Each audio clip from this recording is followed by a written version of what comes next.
கிருஷ்ணா நான் வேண்டாம்டா, அவசரப்படாதடா. எனக்கு அவளை பார்க்கணும்டா. அதுக்கு இப்ப அவசியமே இல்லை. இந்தா இத பாரு, அவ உனக்கு ஒரு லெட்டர் கொடுத்துருக்கா. எனக்கு என்ன சொல்றதுன்னு தெரியல. ரொம்ப தேங்க்ஸ் சத்யா. டேய் இதை பாத்தியா? அவ நேர்ல சொல்லலனாலும் இந்த லெட்டரோட அர்த்தம் அவ என்ன விரும்புறான்னு தானே. டேய் நம்ம எப்படியாவது அவளை காப்பாத்தி ஆகணும்டா. டேய் அதுக்கு ஒரு வழி இருக்கு, இத படிச்சு பாரு. ஒரு காம்படிஷன் 10 லட்சம் ரூபாய் கிடைக்கும். படிச்சியா? இதான் 10 லட்சம் ரூபாய் ஜெயிக்கிறோம். நாம செய்ய வேண்டியது ரொம்ப சிம்பிள். ஒரு பாட்டை எழுதி டியூன் பண்ணி மேடை ஏத்தணும். ஓகே தாராளமாடா, நம்ம கலந்துக்கலாம். ஆனா பாட்டை யாரா எழுதுவா? பூஜா அவ எழுதுவா. வேதனைப்படுற இதத்துல இருந்து தான் நல்ல கதைகளும் கவிதைகளும் வரும்னு சொல்லுவாங்க.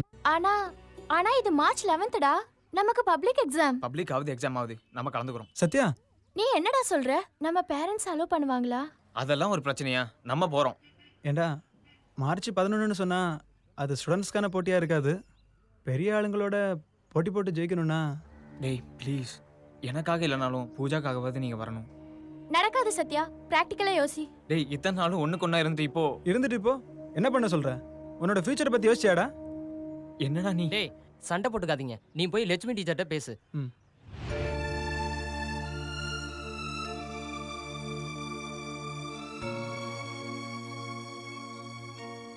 லுக் ஸ்டூடெண்ட்ஸ், போங்கன்னு சொன்னா அது உங்க மேல அதிக உரிமை எடுத்துக்கிட்ட மாதிரி. போகாதீங்கன்னு சொன்னா அதனால பூஜாவுக்கு ஏற்படுற கஷ்டம். ஆனா இதத்தான் நான் சொல்ல முடியும். படிப்பு ஒண்ணுதான் நல்லதையும் கெட்டதையும் பிரிச்சு பார்க்க வைக்கும்.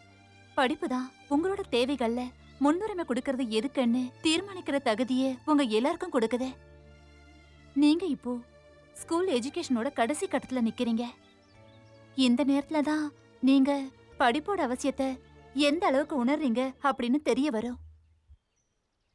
யோசிங்க, செய்யுங்க, உங்க மனசு சொல்றபடி.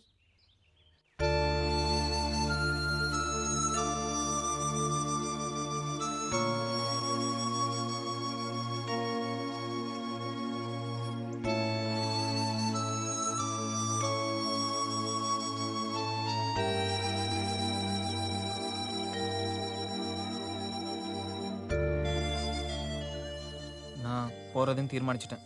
நீங்க? டேய் உனக்கு ஏதாவது பைத்தியம் பிடிச்சிருக்கா? ஆஃப்டர் ஆல் யார் அவ உனக்கு? கோ எஜுகேஷன் ஸ்கூல்ல படிக்கும்போது ஏற்படுற ஒரு அட்ராக்ஷன். அதுக்காக நீ இவ்ளோ தூரம் ரிஸ்க் எடுக்க போறியா? உன்னோட எதிர்காலம் தான் பாதிக்க போகுது. அத கொஞ்சமாச்சு நீ நினைச்ச பாத்தியா? அதுவும் ஒரு பொண்ணுக்காக இதெல்லாம் தேவையா சத்யா? Stop it. உனக்கு தெரியாது, சொல்றேன் தெரிஞ்சுக்க. வெறும் உடம்புக்காக அலையிற காம மாதிரி இல்லை எங்க relationship. It's more then that. I can't explain it. ஒரு காதலா இது ஆரம்பிக்கவே இல்லை. உண்மை, நான் ஃப்ரெண்ட்லியா தான் பழகினேன். ஆனா இப்போவும் எனக்கு தெரியாது அது காதலா கத்திரிக்காயான்னு. What you mean Sathya? உங்களுக்கெல்லாம் தெரியாது, பூஜா அப்பாவோட மரணம் நான் 10வது பாஸ் ஆன பிறகு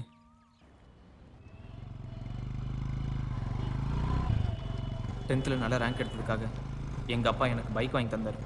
ஒரு நாள் பூஜாவோட அப்பாவுக்கு நான் லிஃப்ட் கொடுத்தேன்.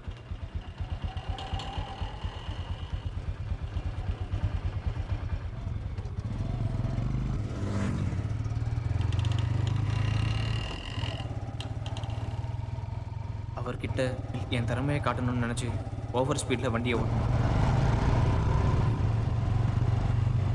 வேண்டாம் வேண்டான்னு அவர் என்கிட்ட பல தடவை கெஞ்சினார்.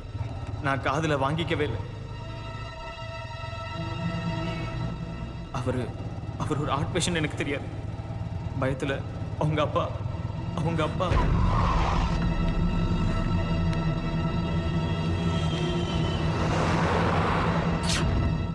அதுக்கப்புறம் இது வரைக்கும் அவளை படிக்க வச்சதெல்லாம் நான் தான். இது அவளுக்கு தெரியாது. இப்ப அவளை தவிக்க விட சொல்றீங்களாடா? நியாயமாடா? எனக்கு எப்படிடா தெரியும்? சாரிடா. இட்ஸ் ஓகே, நீங்க வரலனாலும் நான் போக தான் போறேன். நாங்களும் வரத்தாண்டா போறோம் உன் கூட. தேங்க்ஸ்டா.